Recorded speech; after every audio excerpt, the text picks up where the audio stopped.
Have you really talked about this? Was this an actual conversation? No. That's so funny. You should, with all the dog animated movies, you should sell on like, hey, people can just do a voice, but they can't do that. Okay. We got it. Okay. I am here with the one and only Pepe Rapazote. Did I say that right? Pepe Rapazote? Pepe Rapazote. Okay. Yeah. I'm here with the one and only Pepe Rapazote, who is in this new movie that I'm very excited about called Operation Finale. So let's talk about the film. For me, I love history. I'm a history buff, and I find it very interesting that after World War II, when you read that all these Nazis escaped to Argentina and have, they started, their own townships and mountains and all that kind of stuff. And there's It's also incredible. the conspiracy theory that Hitler also escaped to Argentina. Yes. So give me a little bit about the historic background to the movie. Okay, so when Second World War was coming to an end and the Germans understood that they were going to lose the war, was this operation mixed with Operation Odessa. That was the name that they gave it here in the U.S. of 3,500 German officers trying to escape Germany because they knew they were going to lose the war. And so there was this operation trying to get them out of Germany through Madrid, Franco's Madrid, and through the Vatican. And my character in this movie is Carlos Fulner, the man in charge, an SS captain in charge of getting them out of Germany and taking them down to Argentina, Paraguay, Uruguay, and the southern part of Brazil. Especially Argentina, because Juan Domingo Perón, Evita Perón's husband, was in power, and he was a fascist, and so he wanted the more the merrier, and so he did. The truth is, the most brilliant minds who survived the Second World War, the German ones, went down there, and 2.5 years later, they already had an atomic bomb. Wow. They wanted to restart, that was this guy's plan, to restart the Fourth Reich. Okay? This guy being? This guy, Carlos Fulner. Okay. Half Argentinian, half German. Right. So I was going to ask about doing the character, because when you said that you're playing, a Nazi character, a German character, I would think that, although you're Brazilian, right? No, I'm Portuguese. Portuguese. I'm Portuguese. Okay, that you might be playing, but you have, a certain, Hispanic, Latino flair that you would probably be playing Argentinian, but you're playing half German, half Argentinian. Half German and a very mean person. So not that expressive. Okay. Except. And this was based on a real historical figure. Yes, absolutely. Okay. Yes, Carlos Fulner. He was a wise guy. He, in fact, he stole a lot of money from the SS. He was all over Europe during the Second World War, intelligence and all that, and he tried to steal money from the SS until the moment they even kicked him out of the SS, and they melted down his skull ring, which was the worst for an SS member. But then they called him back because of the Operation Odessa to try to bring them out. Ring. It's the SS skull ring, the symbol of pride of the SS. There's a skull in it? Yeah, there's a skull designed in it. All the officers That's have morbid, one. Huh? Yes, it is, but that's the Third Reich. Was there a lot that you learned about the Third Reich and Nazis during the filming of this movie that just disturbed you? No, not really. Not really. I know that Adolf Eichmann had gone to Argentina. Mengele, the angel of death, the one who performed a lot of operations and surgeries with Jews and all that, he went to Paraguay. So and he supposedly kept on doing his experiments there. Absolutely. Right. And so there was a sense of injustice because he's called the architect of the final solution. So they asked him, hey, kill as many Jews as cheap, as fast as you can. And so he did. And so in his defense, he always said, hey, mine was a war of numbers, not of people.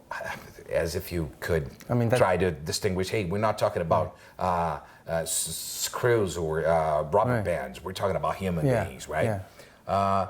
So it's an amazing story because the story goes that, this is no spoiler because it's actually how it happened. They all changed names when they got to Argentina, not to be recognized. So Adolf Eichmann changed his name to Ricardo Clement, but not his son, Klaus Eichmann, which was a little weird, and people start thinking, hey, I think he is. No, that's Ricardo Clement. How come his son has the same last name? And he got this girlfriend, Sylvia, and she was a Jewish girl. And he took her to a Nazi rally where I'm doing a speech, one of those hideous speeches. So she gets out and she says, "Hey, what's going on here?" And they start trying to find out who the hell are these people. Although they were it was a paramilitary state in Buenos Aires back then. It wasn't official, but I was in charge of the police if I wanted to. Hey, come with me. It was that far right. So it's amazing how the Nazis moved around there. Right. They were, but finally there's some sense of justice because they bring him back to Israel, and he gets tried and sentenced to death, and that is sort of the final chapter. May the souls of 6 million Jews rest in peace, if you will. Final chapter on World War II. So explain, because we've kind of gone all around. Yes, all over the place. Operation Finale. What was the main objective? Okay, so as soon as the Mossad, Right. Israel was born in 1948, Right. and as soon as the Mossad knows that Adolf Eichmann, they find out that Adolf Eichmann is actually there, Right. and they organize. The movie is some sort of, I put it this way, a Mission Impossible 1. Mm-hmm. Way before Tom Cruise. In 1960, there's this communication guy, this line of questioning guy, this intelligence guy, a doctor, a team of 7 or 8 Mossad officers, the Krav Maga guy, and so they go to Argentina, try to retrieve them. The thing is, they have to get him out through El Al, the airliner, the Israeli airliner, and the Israeli airliner wanted a signed confession or an authorization by Adolf Eichmann himself saying, yes, I want to go to Israel. Who would?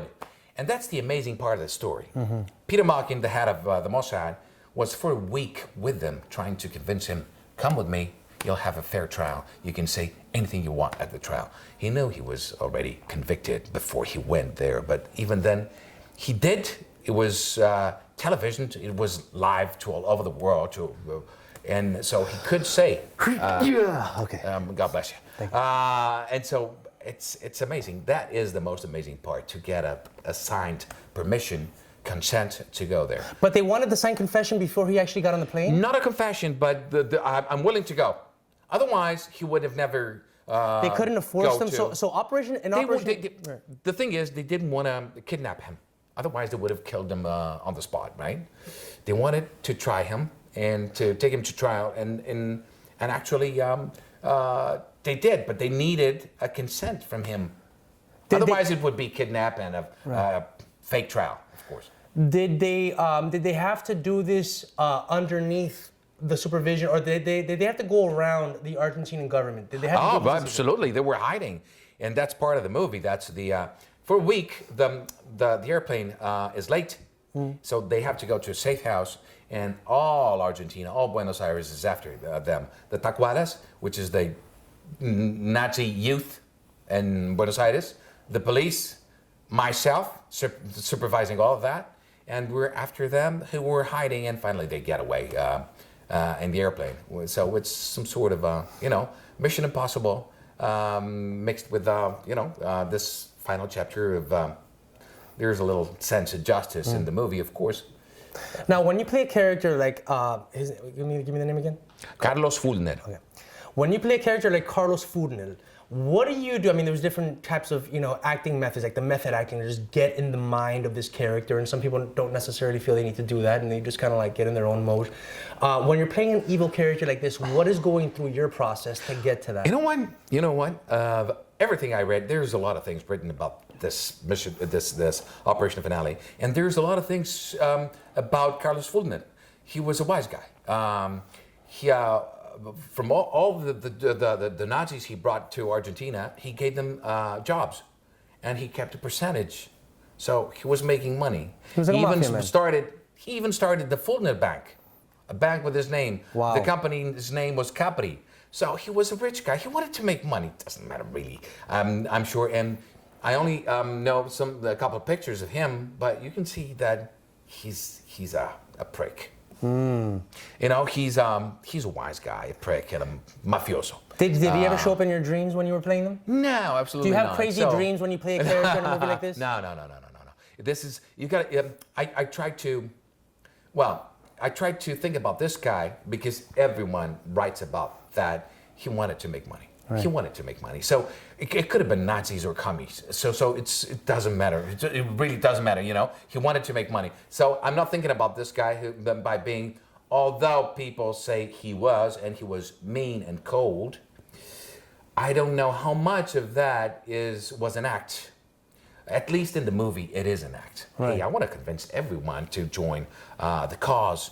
And that's part of, there's a very edited scene in which I go to Adolf Eichmann because we need a very strong name to lead us and with the rebirth of the Fourth Reich in Buenos Aires. And that someone is Adolf Eichmann. He's the last one of the dark angels alive. So so that's what I want. I want to bring him in. Where'd you guys shoot this film? Buenos Aires.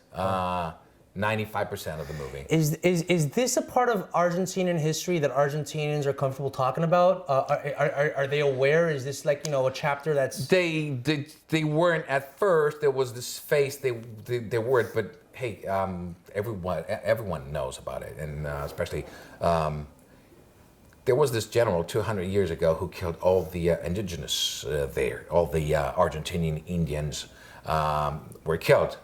And so since you have this British, Italian, and German immigration, you only have blue or green-eyed people, blonde, and all that. So from that perspective, it's really easy to, hey, everyone comes from Europe, right? Okay, somewhere from around Europe. So people don't talk about it that way anymore, I guess. I believe there are people who carry a little shame because they're really descendants of very nasty Nazis. But the truth is, they were so very welcome. And till today, although you have, it's weird, it's a very schizophrenic country in that sense. You have the last governments, Cristina Kirchner and Macri, and everyone in that country says, I'm a Peronista, like I'm a Kennedista, for instance. Doesn't matter if I'm a Republican, White Brotherhood, whatever, or the Black Panthers. I'm a Kennedista. Say what? It's an inheritance that they have with Perón. It doesn't matter if you're a communist or a fascist. You'll always say you're a Peronista, so you can get some more votes. Wow. So it's weird. So you think, hey, Perón was anything but a socialist. Right. He was a national socialist. Right. But it's a very conservative country, I can tell you that. While in some other countries in Europe, you can find people who say, well, I'm communist. Right. Not here in the US, you can't say that out loud. Right.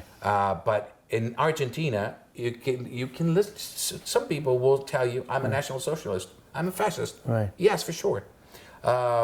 So it's weird when you come from that socialist Europe. You're not talking about, we're talking about, you know, Democrat Europe. That's what we have.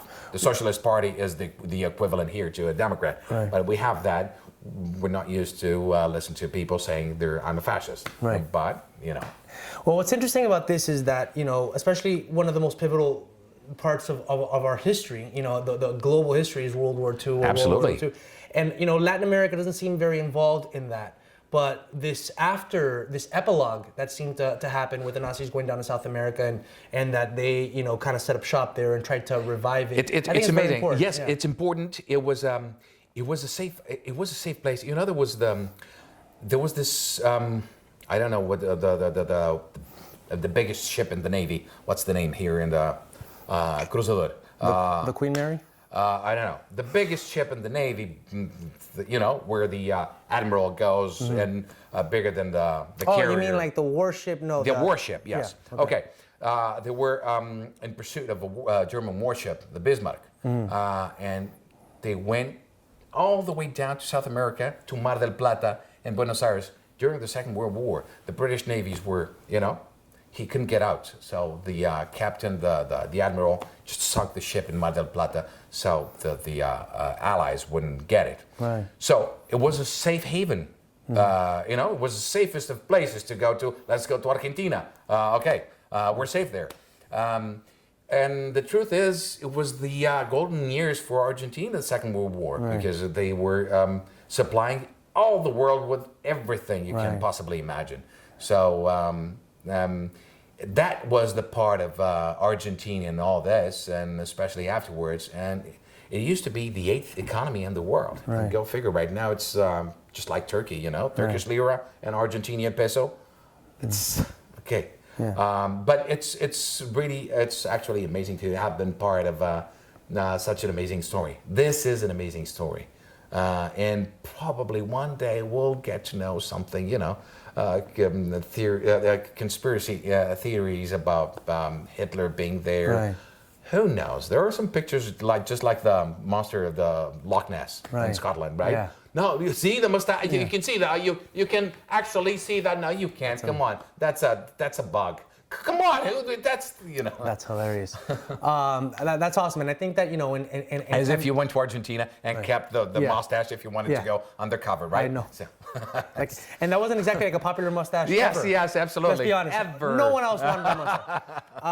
No, awesome, and I think that, you know, in times like today where people are very political, you know, I think it's important to understand history, because a lot of times people form opinions, they don't really understand where all this stuff has come from or how it's led up to this point. It's really important. And one of the most important things I guess about this movie is to understand that not about the movie itself, but the story of Adolf Eichmann and Adolf Hitler, and the speech I have, how easy it is to bring people along with you if you have a common goal. And usually the common goal, if it is a negative common goal, if you try to convince people that the Jews are the cause of all I don't know, all the bad things that happen in the world, which is rather amazing how people are convinced of that. But it happens, and it happened before, and it's really incredible. And try to see this movie as, if you want to think about it, careful with populism. Careful, because, you know, it's one of those things that it sounds right. Hey, this guy really sounds right. It makes sense what he's saying until it doesn't.